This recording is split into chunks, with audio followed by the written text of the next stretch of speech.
आदाब, सत श्री अकाल, नमस्कार। हम उम्मीद करते हैं अच्छे होंगे आपके हाल चाल। मैं हूं आपका होस्ट और दोस्त यश, और आज हम डिस्कस करने वाले हैं बहुत ही इम्पॉर्टेंट चैप्टर बायोमॉलिक्यूल्स। तो क्या होता है ये बायोमॉलिक्यूल्स? तो मैं आपको बताना चाहूँगा, बायो मतलब होता है anything which is related to life, और मॉलिक्यूल्स मतलब group of atom. Basic definition है, ग्रुप ऑफ एटम मतलब more than one atoms. I hope आपको ये समझ में आ रहा होगा। अब बायोमॉलिक्यूल्स एक्चुअल में होते क्या है, तो इसे समझने के लिए मैं आपको बताता हूँ कि ये जो मॉलिक्यूल्स हैं, बायोमॉलिक्यूल्स, ये एक्चुअल में लाइफलेस होते हैं। लाइफलेस मतलब इनमें बिल्कुल भी लाइफ नहीं होती, लेस। ओके, बट ये खुद को अरेंज करते हैं एक स्पेसिफिक मैनर में। आप कह सकते हैं ये खुद को अरेंज करते हैं या खुद को कंबाइन करते हैं एक स्पेसिफिक मैनर में, और ये लाइफ को प्रोड्यूस कर देते हैं।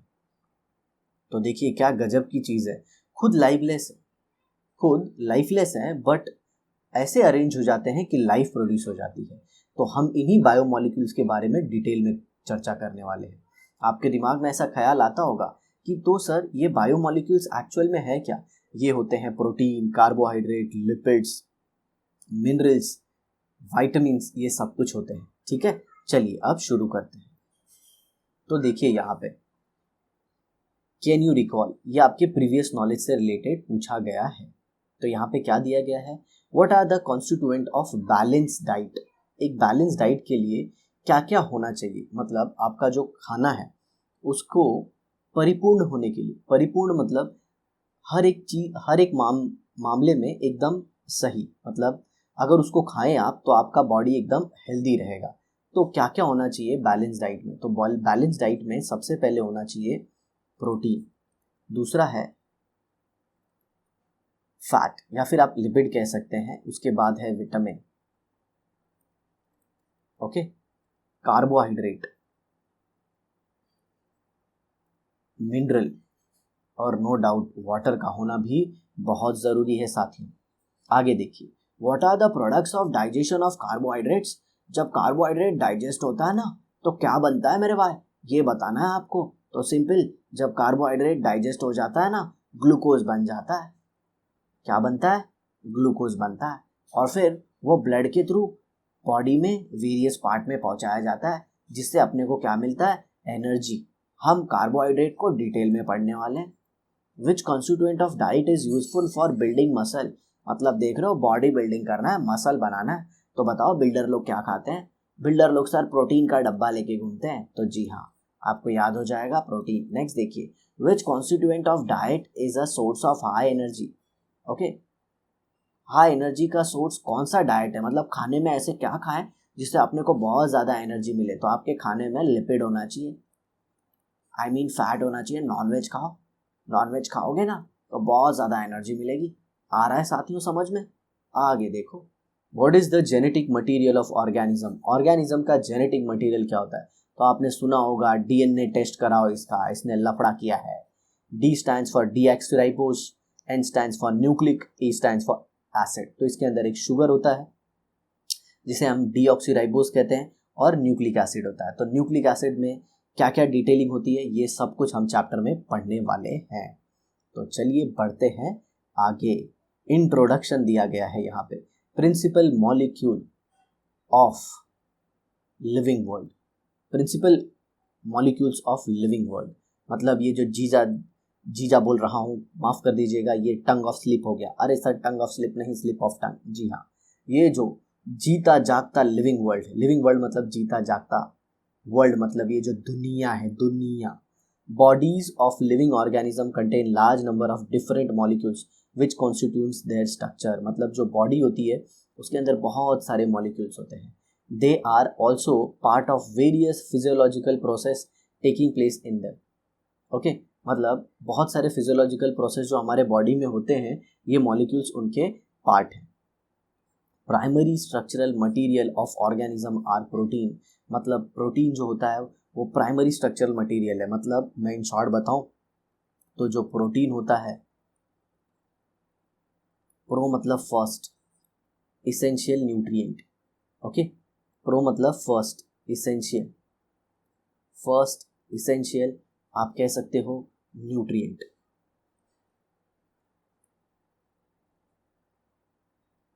न्यूट्रिएंट की स्पेलिंग रॉन्ग हो गई, आई होप आपको पता होगा, ओके, तो आप इसे सही कर लीजिएगा। प्रोटीन, और ये होता है building block of body. Body को बनाने के लिए ये बहुत ज़्यादा इम्पॉर्टेंट है। अगर किसी को प्रोटीन की डेफिशिएंसी है तो उसके बॉडी का ग्रोथ प्रॉपर नहीं होगा, मसल का जो स्ट्रेंथ होगा वो अच्छा नहीं होगा। और दूसरा है सेल्यूलोज, तो सेल्यूलोज किस में होता है? प्लांट्स में। तो प्रोटीन एनिमल्स में और सेल्यूलोज प्लांट्स में, ठीक है। आगे देखिए, bye means of the unique process of photosynthesis plant produce carbohydrate. Okay, हम सब जानते हैं प्लांट जो होते हैं वो फोटोसिंथेसिस करते हैं। फोटो मतलब लाइट की प्रेजेंस में सिंथेसिस, किसका? मॉलिक्यूल्स का, ओके, लाइट की प्रेजेंस में सिंथेसिस होता है, उस प्रोसेस को हम कहते हैं फोटोसिंथेसिस। तो फोटोसिंथेसिस के लिए इंपॉर्टेंट क्या है? लाइट होना चाहिए। दूसरा क्या? इसेंशियल न्यूट्रिएंट्स होने चाहिए, जो प्लांट कहाँ से लेके आता है? कहाँ से लेके आता है? सॉइल से। और नो डाउट अगर आप बायो स्टूडेंट है तो आपको पता होगा कि लीव्स के अंदर एक ग्रीन कलर का मटेरियल भी चाहिए, जो फोटोसिंथेसिस के लिए बहुत ज़्यादा इंपॉर्टेंट होता है। आई होप आपको समझ में आया होगा। Plant utilise the mineral absorbs by their roots to produce protein. Okay, plant क्या करते हैं? जो मिनरल वो अपने रूट से, रूट मतलब ज़मीन से जो एब्जॉर्ब करते हैं उसको वो कन्वर्ट करते हैं किसमें? प्रोटीन में। Lipids are the main ingredient of vegetable oil. जो वेजिटेबल ऑयल होता है उसमें लिपिड मेन इंग्रेडिएंट होता है। जी हाँ, इसी से हमें फैट मिलता है। Milk fat, nucleic acid constitute the genetic material of organism. देखिए ऊपर जो भी क्वेश्चंस हुए थे ऑलमोस्ट उसके आंसर नीचे मिल रहे हैं, ठीक है।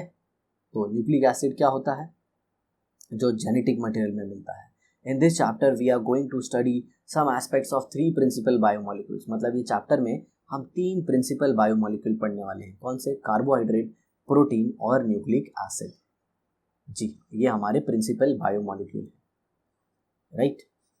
याद रखिए, कार्बोहाइड्रेट, प्रोटीन और न्यूक्लिक एसिड। तो सबसे पहले हम स्टार्ट करते हैं कार्बोहाइड्रेट। तो क्या होता है कार्बोहाइड्रेट? ये कार्बन का हाइड्रेट होता है।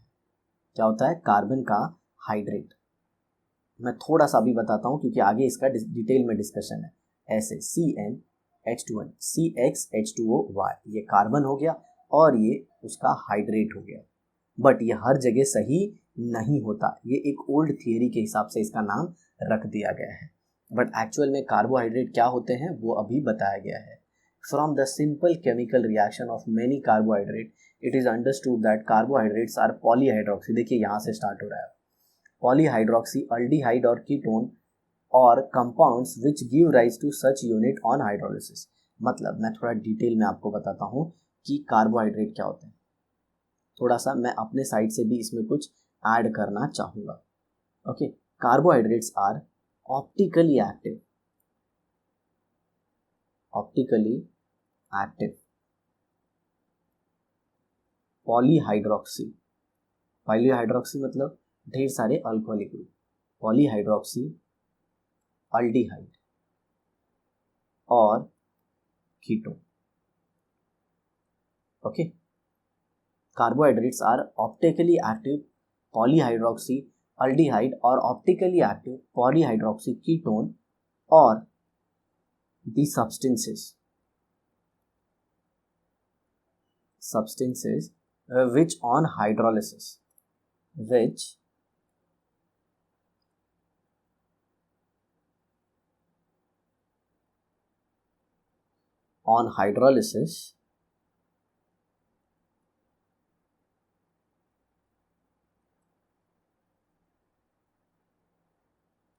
produce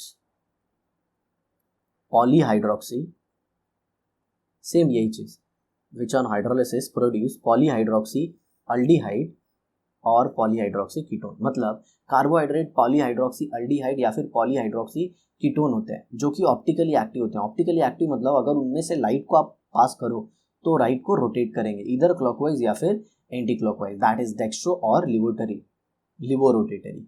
या फिर कुछ ऐसे सब्सटेंस जो हाइड्रोलिसिस रिएक्शन करने पे ऑप्टिकली एक्टिव पॉलीहाइड्रोक्सी अल्डिहाइड या फिर पॉलीहाइड्रोक्सी कीटोन बना देते हैं। ये इसकी एग्जैक्ट डेफिनेशन है कार्बोहाइड्रेट की। वो जो आपने पढ़ा है हाइड्रेट ऑफ कार्बन, मैं आपको बताना चाहूँगा कि ये एक ओल्ड डेफिनेशन है, ये सही नहीं है बहुत सारे मामले में अगर आप देखोगे तो। ठीक है, तो आई होप आपको ये समझ में आ गया होगा। चलिए तब हम बढ़ते हैं अपने कंसेप्ट पे। Some carbohydrates like glucose, fructose are sweet in taste. Carbohydrate क्या होते हैं? Sweet in taste and are called sugars. तो जो स्वीट होंगे टेस्ट में वो क्या होंगे? शुगर। और शुगर की केमिस्ट्री के लिए ही हम ओज शब्द का यूज करते हैं, जैसे ग्लूकोज।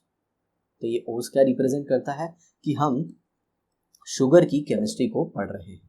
आगे देखिए, the most commonly use sugar is sucrose which is obtain from sugar cane और शुगर बीट।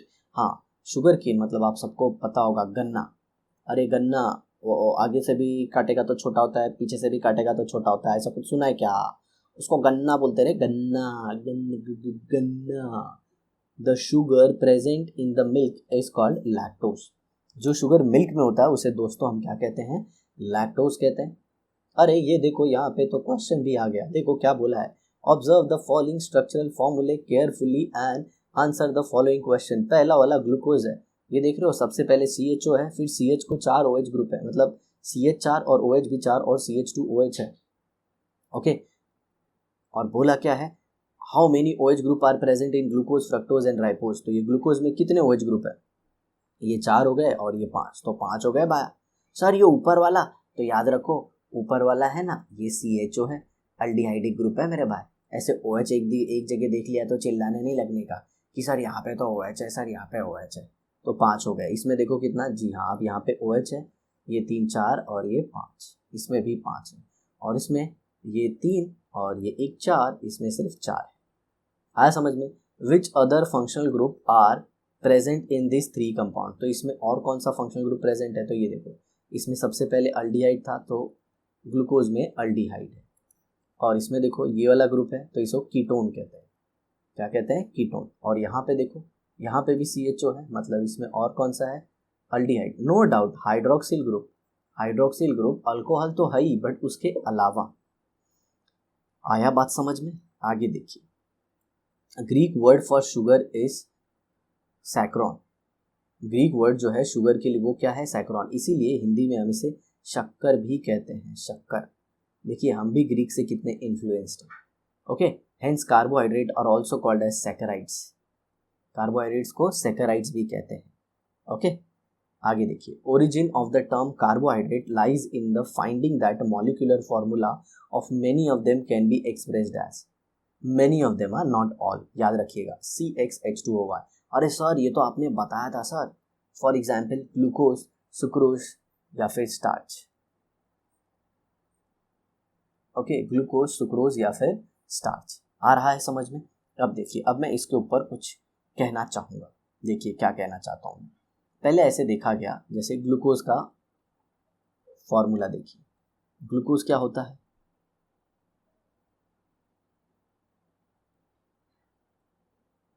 ग्लूकोज होता है C6H12O6, राइट।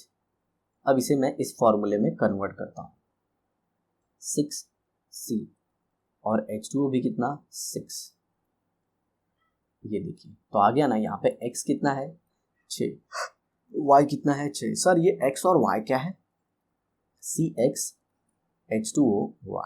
आया आपको समझ में? यहाँ पे CX है और ये H2OY है, तो X क्या रिप्रेजेंट करता है? नंबर ऑफ कार्बन, और ये क्या है? नंबर ऑफ वाटर मॉलिक्यूल, या फिर आप कह सकते हो हाइड्रेट। आया समझ में? अब ये देखिए, ये फॉर्मूला सेटिस्फाई कर रहा है, CxH2OY के फॉर्मूले को सेटिस्फाई कर रहा है। X और Y एक पॉजिटिव होल नंबर आ रहे हैं। बट मैं आपको एक और एग्जांपल देता हूँ, CH3COOH, इसे हम कहते हैं एसिटिक एसिड। अब जरा देखिए, इसमें कार्बन कितने हैं, 2, तो C2 और यहाँ पे H2O लगा दिया, H2O कितने हो गए, ये भी 2 हो गए। देखिए ये भी फॉर्मूला सेटिस्फाई कर रहा है CxH2OY का। तो मैं आपको बताना चाहूँगा कि ये कोई भी कार्बोहाइड्रेट नहीं है। This is not a carbohydrate, ये बिल्कुल भी कार्बोहाइड्रेट नहीं है। तो सर जब ये कार्बोहाइड्रेट नहीं है तो इसे फिर क्यों यहाँ पे आपने बताया? आपको ये बताने के लिए मैंने ये बताया कि कोई ज़रूरी नहीं है कि अगर वो CxH2OY का फॉर्मूला सेटिस्फाई करता है तो वो कार्बोहाइड्रेट ही है, और अगर वो नहीं सेटिस्फाई करता है तो कार्बोहाइड्रेट नहीं है। तो बहुत से ऐसे हैं जो इस फॉर्मूले को सेटिस्फाई करते हैं और बहुत सारे ऐसे हैं जो नहीं सेटिस्फाई करते हैं। तो बहुत सारे सेटिस्फाई करने वाले कार्बोहाइड्रेट हैं और बहुत सारे नहीं भी, और बहुत सारे नहीं भी, और बहुत सारे ऐसे हैं जो इस फॉर्मूले को नहीं सेटिस्फाई करते। वही एक ही बात हो गई, नहीं सेटिस्फाई करते हैं फिर भी कार्बोहाइड्रेट है। ओके, जैसे ये देखिए पॉलीसेकेराइड्स C6H10O5, राइट। यहाँ पे देखिए C6 हो गया और यहाँ पे H2O कितना हो गया, 5 हो गया। देखिए क्या ये फॉर्मूला सेटिस्फाई कर रहे हैं? यहाँ पे कार्बन कितना हो गया, 6 हो गया, लेकिन H2O कितना हो गया, 5 हो गया। तो ये फॉर्मूला सेटिस्फाई नहीं कर रहे हैं, बट फिर भी ये कार्बोहाइड्रेट है। ये क्या है, कार्बोहाइड्रेट। और अगर मैं यहाँ पे N लगा दूं तो ये हो गया सेल्यूलोज। ओके, ऐसा है। तो समझिए कि बहुत सारे ऐसे मॉलिक्यूल हैं जो ये फॉर्मूला सेटिस्फाई करते हैं और वो कार्बोहाइड्रेट हैं, और बहुत सारे ऐसे हैं जो फॉर्मूला सेटिस्फाई नहीं करते और वो कार्बोहाइड्रेट नहीं है, और बहुत सारे ऐसे हैं जो नहीं सेटिस्फाई करते फिर भी कार्बोहाइड्रेट है। सर एकदम गजब की चीज़ है, एकदम कन्फ्यूजिया दिए। अरे कन्फ्यूजियाना कहा है बबुआ, देखो हम समझाते हैं ना। बहुत सारे जैसे ये फॉर्मूला हुआ, तो 2 कैटेगरी आते हैं, एक जो ये फॉर्मूले को सेटिस्फाई करेंगे और एक जो नॉट सेटिस्फाई। एक जो फॉर्मूले को सेटिस्फाई करेंगे और एक जो होंगे जो फॉर्मूले को सेटिस्फाई नहीं करेंगे। तो सेटिस्फाई करने और नहीं करने वाले दोनों कार्बोहाइड्रेट होते हैं। ओके, बहुत सारे ऐसे जो सेटिस्फाई करेंगे वो कार्बोहाइड्रेट होंगे और बहुत सारे कार्बोहाइड्रेट नहीं होंगे। हाँ समझ में? तो कोई ज़रूरी नहीं है कि ये फॉर्मूले को सेटिस्फाई करना है। किया तो हो सकता है, नहीं भी हो सकता है। समझ में आया? तो ये क्राइटेरिया, सिंपली कहने का मतलब है, ये क्राइटेरिया नहीं डिसाइड करता कि वो कार्बोहाइड्रेट होगा या नहीं होगा। ठीक है, तो कार्बोहाइड्रेट क्या होते हैं, पॉलीहाइड्रोक्सी एल्डिहाइड या फिर पॉलीहाइड्रोक्सी कीटोन। ठीक है, जिनके अंदर एल्डिहाइड का कीटोनिक ग्रुप होता है और वो लाइट को रोटेट करते हैं, या फिर ऐसे कंपाउंड जो पॉलीहाइड्रोक्सी एल्डिहाइड या कीटोन प्रोड्यूस करें। तो ये जितने भी यहाँ पे लिखे हैं ना, सब हाइड्रोलिसिस पे पॉलीहाइड्रोक्सी एल्डिहाइड या कीटोन को प्रोड्यूस करेंगे। चलिए अब क्लासिफिकेशन ऑफ कार्बोहाइड्रेट पढ़ लेते हैं। Carbohydrates are classified into 3 broad group in accordance with their behaviour on hydrolysis. देखिए ये पॉइंट बहुत इंपॉर्टेंट है। अब हाइड्रोलिसिस करने पे, हाइड्रोलिसिस मतलब प्राणी के प्रेजेंस में जब कार्बोहाइड्रेट की ब्रेकिंग करता है, क्या होता है हाइड्रोलिसिस, जब पानी के प्रेजेंस में हम कार्बोहाइड्रेट की ब्रेकिंग करते हैं तो वो कितने यूनिट्स देता है उसके ऊपर ये सब कुछ डिसाइड होता है। अगर हाइड्रोलिसिस पे सिर्फ एक ही यूनिट होती है, मतलब हाइड्रोलिसिस किए ओके, और वो सिर्फ एक ही यूनिट दे रहा है, तो वो क्या हो जाएगा, मोनोसेकेराइड। अगर वो हाइड्रोलिसिस करने पे 2 से 10 मोनोसेकेराइड दे रहा है तो उसे हम क्या कहेंगे, उसे हम कहेंगे ओलिगोसेकेराइड। और अगर वो ढेर सारे दे रहा है तो उसे हम क्या कहेंगे, पॉलीसेकेराइड। मतलब मैं समझाने की कोशिश करता हूँ। मान लीजिए एक कोई कार्बोहाइड्रेट दिया गया आपको, जैसे ये ए दिया गया, आपने इसका क्या किया, हाइड्रोलिसिस, आपको सिर्फ ए ही मिला। मतलब सिंपल बात बोलूँ तो इसका हाइड्रोलिसिस हुआ ही नहीं, मतलब ये क्या हो गया, ये हो गया मोनोसेकेराइड। और आपको एक कार्बोहाइड्रेट दिया बी, इसका आपने क्या किया, हाइड्रोलिसिस, तो आपको मिल गया बी प्लस सी, ऐसे 2 यूनिट मिल गए। और किसी में b plus c plus d मिल गया, या फिर ऐसे ले लीजिए ए प्लस सी मिला, a plus c plus d मिल गया। फिर किसी में a plus c plus d plus e. जी हाँ, मैं ये मोनोसेकेराइड्स बता रहा हूँ, ये मोनोसेकेराइड्स था। ऐसे इसमें 2 मोनोसेकेराइड, इसमें 3 मोनोसेकेराइड। इसमें 4, मतलब टोटल कितने मिल सकते हैं, 2 से 10 मिलेंगे, तो उसे हम क्या कहेंगे, ओलिगोसेकेराइड। और अगर आपने सी लिया, सी मतलब कौन सा, पॉलीसेकेराइड लिया, पॉली, ये कौन सा था, डाइसेकेराइड, अरे सॉरी, ओलिगोसेकेराइड, राइट। सेकेराइड क्यों आ रहा है, क्योंकि ये शक्कर है। पॉली में तो आपको बहुत सारे मिलेंगे, 2 से पता नहीं कितने सारे, ढेर सारे मिलेंगे, आ रहा है समझ में, ऐसे। तो इसके बेसिस पे इसका क्लासिफिकेशन हुआ है। Monosaccharides do not hydrolyse further into smaller unit of polyhydroxyaldehyde और कीटोन, जैसे कि मैंने आपको बताया। ओलिगोसेकेराइड ऑन हाइड्रोलिसिस यील्ड 2 और 10 यूनिट्स ऑफ मोनोसेकेराइड्स। मैंने बताया आपको कि जो ओलिगोसेकेराइड्स हैं वो हाइड्रोलिसिस करने पे 2 से 10 मोनोसेकेराइड यूनिट देते हैं, ओके। और बच गया फिर कौन, polysaccharide, give very large number of monosaccharides, okay, जब उसका क्या होता है, कंप्लीट हाइड्रोलिसिस। आया समझ में, इस बेसिस पे कार्बोहाइड्रेट का क्लासिफिकेशन किया गया है। ये देखिए, ये मोनोसेकेराइड हो गया, ये हाइड्रोलाइज नहीं होता। इसके एग्जाम्पल कौन है, ग्लूकोज, फ्रक्टोज और राइबोज। ओलिगोसेकेराइड क्या करेगा, 2 से 10 मोनोसेकेराइड यूनिट दे सकता है, ओके। और ये polysaccharide large number of monosaccharide unit. ये देखिए, स्टार्च, ग्लाइकोजन, सेल्यूलोज, इनका जनरल फॉर्मूला होता है C6H10O5 और यहाँ पे N, ओके। और ये मोनोसेकेराइड जिनमें इनके फॉर्मूले 2 के ये सेम है, ये हो जाएगा C6H12O6 और राइबोज का फॉर्मूला अलग होता है। फिर ओलिगोसेकेराइड, ओलिगोसेकेराइड में जो सबसे इंपॉर्टेंट कैटेगरी है वो ये है, डाइसेकेराइड, ट्राइसेकेराइड और टेट्रासेकेराइड। डाइसेकेराइड मतलब जो 2 मोनोसेकेराइड देंगे, ट्राइसेकेराइड मतलब जो हाइड्रोलिसिस पे 3 मोनोसेकेराइड देंगे, और ये टेट्रासेकेराइड कितने देंगे, 4 मोनोसेकेराइड देंगे। सर ऐसे कितने टाइप के मोनोसेकेराइड्स होते हैं, 20 टाइप के होते हैं। कितने टाइप के होते हैं, 20 टाइप के। आया समझ में, चलिए देखिए यहाँ पे, तो disaccharide yield 2 monosaccharides unit on hydrolysis के एग्जांपल देखिए, सुक्रोज। सुक्रोज एक डाइसेकेराइड है, मतलब एक कार्बोहाइड्रेट है जिसका आप हाइड्रोलिसिस करोगे तो वो कितना मोनोमर देगा, 2, एक ग्लूकोज देता है और एक फ्रक्टोज देता है। माल्टोज देखिए, माल्टोज 2 ग्लूकोज यूनिट देता है। अब ऐसे भी हो सकता है कि जो मोनोसेकेराइड प्रोड्यूस हो रहा है डाइसेकेराइड से, वो सेम भी हो सकता है, डिफरेंट भी हो सकता है। यहाँ पे आपने देखा माल्टोज ने दोनों जो यूनिट दिया हाइड्रोलिसिस पे, वो दोनों ग्लूकोज है। और लैक्टोज, जिसे हम मिल्क शुगर भी कहते हैं, इसे हम क्या कहते हैं, मिल्क शुगर, क्योंकि ये किस में मिलता है, मिल्क में मिलता है। तो एक ग्लूकोज होता है और दूसरा कौन सा होता है, गैलेक्टोज। चलिए अब ट्राइसेकेराइड्स देखते हैं। It's 3 monosaccharide unit on hydrolysis, मतलब कितना देता है, 3। ये देखिए, रैफिनोज एक कार्बोहाइड्रेट है जो कि ट्राइसेकेराइड है, और ये हाइड्रोलिसिस पे क्या क्या देगा, ग्लूकोज देगा, फ्रक्टोज देगा और गैलेक्टोज देगा। आया समझ में। अब टेट्रासेकेराइड देखिए, टेट्रासेकेराइड्स मतलब ये हाइड्रोलिसिस पे 4 मोनोसेकेराइड प्रोड्यूस करेगा, और इसके एग्जाम्पल क्या है, स्टैच्यूज। तो ये दे देगा एक ग्लूकोज, एक फ्रक्टोज और 2 गैलेक्टोज का यूनिट। तो इस तरह से ये 3 जो क्लासिफिकेशन है ओलिगोसेकेराइड्स के, ये बहुत ज़्यादा इंपॉर्टेंट है। इनके एग्जाम्पल्स भी आपको याद होने चाहिए। आया सबको समझ में। अब कुछ लोगों को यहाँ पे लग रहा होगा कि सर ग्लूकोज और फ्रक्टोज का आपने फॉर्मूला सेम रख दिया। जी हाँ, अगर उनका फॉर्मूला, मॉलिक्यूलर फॉर्मूला सेम है, इसका मतलब वो क्या है, आइसोमर है। और कौन से आइसोमर है, फंक्शनल आइसोमर, क्योंकि फ्रक्टोज जो है वो पॉलीहाइड्रोक्सी कीटोन है और ग्लूकोज जो है वो पॉलीहाइड्रोक्सी अल्डिहाइड है। अब यहाँ पे देखिए, हमेशा याद रखिएगा, 20 different monosaccharides are found in carbohydrate, ये मैंने शायद आपको बताया था।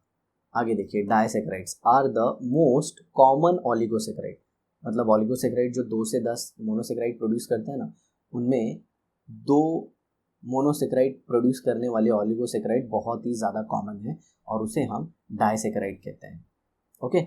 और हाइड्रोलिसिस करोगे जब डाइसेकेराइड का, तो जो 2 मोनोमर यूनिट मिलेगा वो सेम भी हो सकता है, डिफरेंट भी हो सकता है। आया समझ में। इधर देखिए, polysaccharides, starch is a common ingredient of food grains, मतलब फूड ग्रेन जो होता है ना, जो हम अनाज खाते हैं, जैसे गेहूं खाते हैं, उसके अंदर स्टार्च बहुत कॉमन है। सेल्यूलोज जो होता है ये तो प्लांट में मिलता है, प्लांट की जो बार्क होती है ना, मेड अप ऑफ सेल्यूलोज। तो जब आप बार्क को कट करते हो तो वो जो भी उसका मटेरियल होता है वो सेल्यूलोज ही होता है, ठीक है। आगे देखिए, cellulose is constituent of cell wall of a plant, of plant cells. Animals store in their body in the form of glycogen. Okay. तो एनिमल जो है वो अपने बॉडी में फूड को स्टोर रखते हैं कौन से फॉर्म में, ग्लाइकोजन के फॉर्म में। आगे देखिए, अब हम पढ़ेंगे नॉमेनक्लेचर ऑफ मोनोसेकेराइड्स। मोनोसेकेराइड्स का नॉमेनक्लेचर कैसे करते हैं अब हम वो देखने वाले हैं।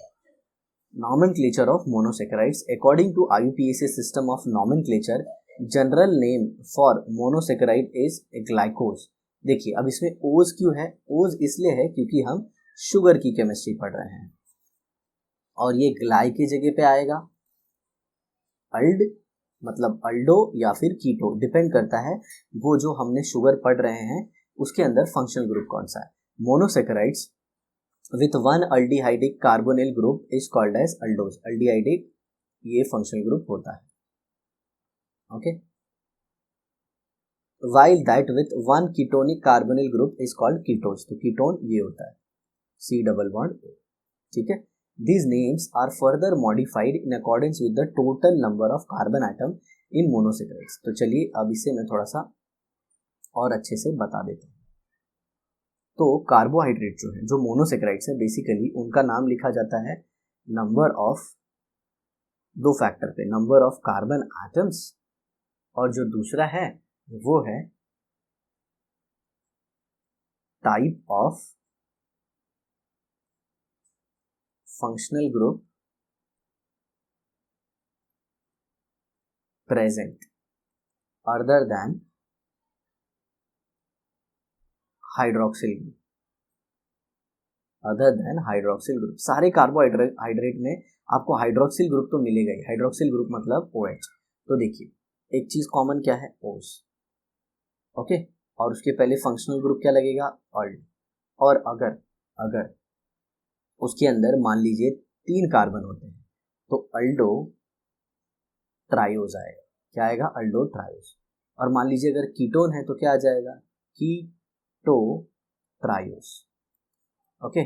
और अगर 4 आ जाएगा तो क्या आ जाएगा, अल्डो टेट्रोज, कीटो टेट्रोज, अल्डो पेंटोज, कीटो पेंटोज, ऐसे जो फंक्शनल ग्रुप है उसके बेसिस पे। अब मुझे ये बताइए क्यों मैंने अल्डो ट्रायोज में 3 कार्बन से ही स्टार्ट किया, क्यों नहीं मैंने 2 कार्बन बोला। तो इसे आप कमेंट बॉक्स में जरूर बताएंगे, ओके।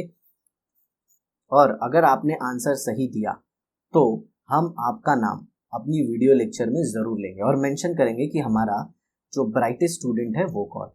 आया समझ में? तो ऐसे बताइए कि मैंने अल्डो डायोड से क्यों नहीं स्टार्ट किया, अल्डो ट्रायोड से ही क्यों स्टार्ट किया, उसके पीछे स्पेसिफिक रीजन बताएंगे, ठीक है।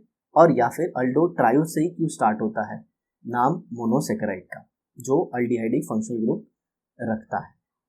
अब आगे देखिए, for example glucose and aldose with 6 carbon. इसका मतलब क्या, ये एक मोनोसेकेराइड है जिसके अंदर अल्डिहाइडिक फंक्शनल ग्रुप होगा और दूसरी चीज इसके अंदर 6 हाइड्रोक्सिल ग्रुप होंगे, ओके, सॉरी 5 हाइड्रोक्सिल ग्रुप होंगे और 6 कार्बन होंगे। तो इसका नाम पहले आ जाएगा अल्ड, फिर हेग्स, फिर ओज, अल्डो हेक्सोज आएगा। ठीक उसी तरह से फ्रक्टोज का क्या आएगा, कीटो हेक्सोज, ओके। इसके अंदर कीटोनिक फंक्शनल ग्रुप आता है। इसका स्ट्रक्चर मैं आपको बता देता बट आगे है ये हमारे पास, ओके। ये देखिए यहाँ पे कुछ काम दिया गया है। आप give IUPAC name of the following monosaccharides. इनका IUPAC नाम हमें बताना है। तो ये देखिए पहले CHO है, फिर CHOH है, फिर CH2OH है। तो आपको याद होगा मैंने अल्कोहल फिनॉल ईथर खत्म किया था,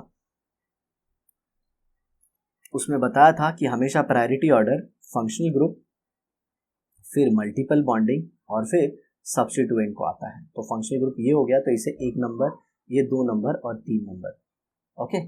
और सबसे पहले हम लोग क्या लिखते हैं, प्रीफिक्स लिखते हैं। तो ये क्या आ जाएगा 2,3 di hydroxy, 2,3 di hydroxy. Word root मतलब कितने कार्बन है, 3, प्रोपेनल। तो इसका नाम क्या आ जाएगा 2,3। 2,3 क्यों, यहाँ पे भी हाइड्रोक्सिल ग्रुप है, यहाँ पे भी हाइड्रोक्सिल ग्रुप है। तो 2,3 डाई हाइड्रोक्सी और 3 कार्बन है तो प्रोप, और फंक्शनल ग्रुप कौन सा है, अल्डिहाइड, तो प्रोपेनल। आया समझ में? अब ये देखिए यहाँ पे एक अल्डिहाइड ग्रुप है, ये 3 है और एक ये है। चलिए इसका मैं एक फ्रेश पेज पे डायग्राम बना लेता हूँ।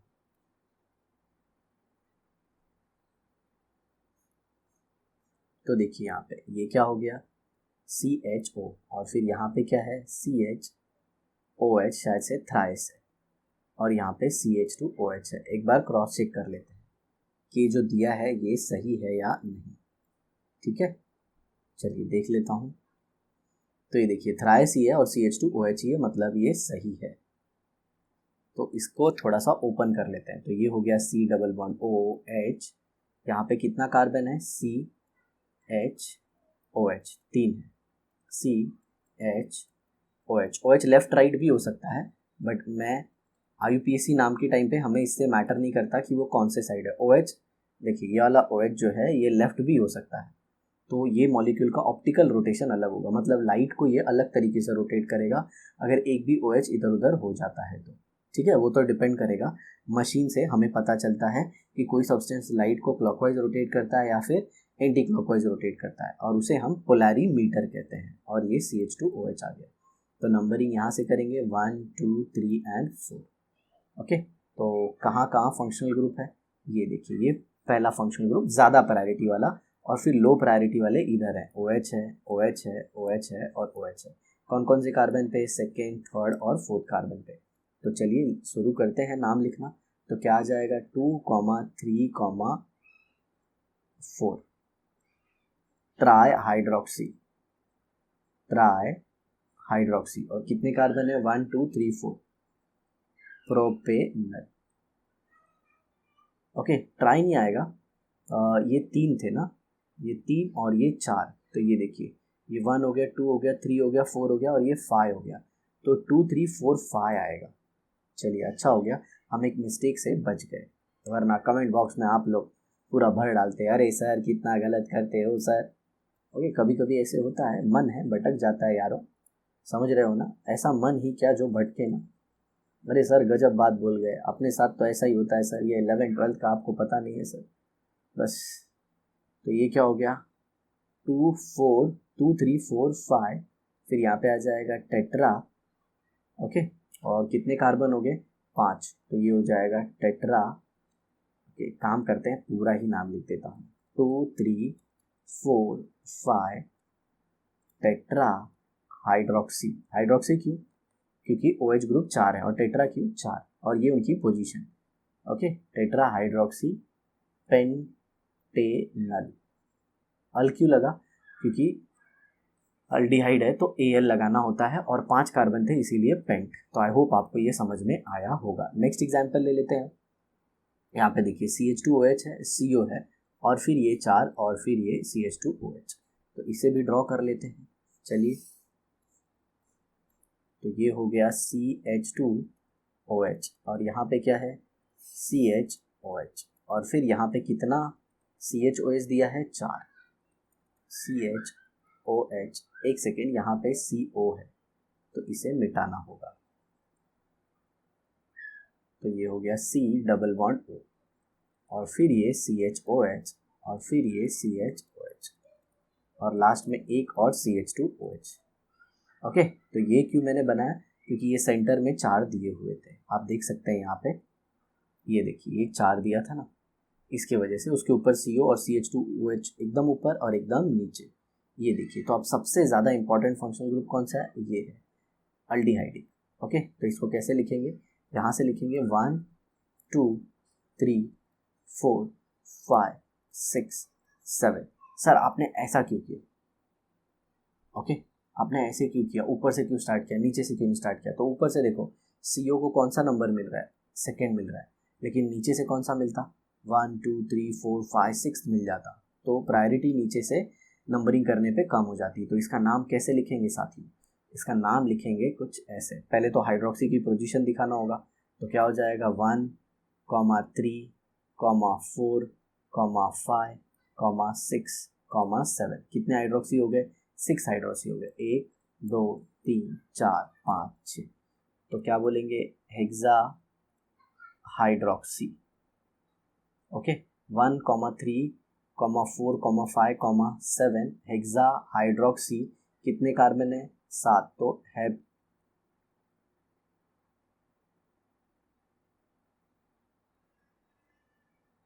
हेप्टेन 2 हेप्टेनोन। ओके सर, ये आपने 2 क्यों लिखा? क्योंकि सेकेंड पोजीशन पे अपना जो ग्रुप है वो कीटोनिक ग्रुप है। ये देखिए यहाँ पे कीटोनिक ग्रुप है, इसीलिए यहाँ पे 2 लिखा। तो इसका नाम क्या हो जाएगा, 1,3,4,5,6,7 हेक्सा हाइड्रोक्सी हेप्टेन 2 ओन। देखिए क्या गजब का नाम है। बिल्कुल भी टेंशन मत लीजिएगा, प्रायोरिटी ऑर्डर में हम कीटोनिक को ज़्यादा प्रायोरिटी देते हैं कंपेयर टू अल्कोहल। ठीक है, आगे देखिए। ये कहाँ पे आ गए, अब प्रॉपर हो गया। मशीन है, बीच बीच में धमाका करते रहती है। अब आगे देखिए, ग्लूकोज के बारे में डिटेल में पढ़ना है, तो मेरे ख्याल से इंट्रोडक्शन के लिए इतना सफिशिएंट है। ग्लूकोज के बारे में डिटेल डिस्कशन हम अपनी नेक्स्ट वीडियो में करेंगे। ठीक है, तो इसी तरह सीखते रहिए, हमारी वीडियो को देखते रहिए, अपने माता पिता साथ ही साथ गुरु का नाम रोशन कीजिए। तो मिलते हैं एक और नई वीडियो के साथ नेक्स्ट एपिसोड में। Thanks a lot for watching the video. Have a nice day, bye.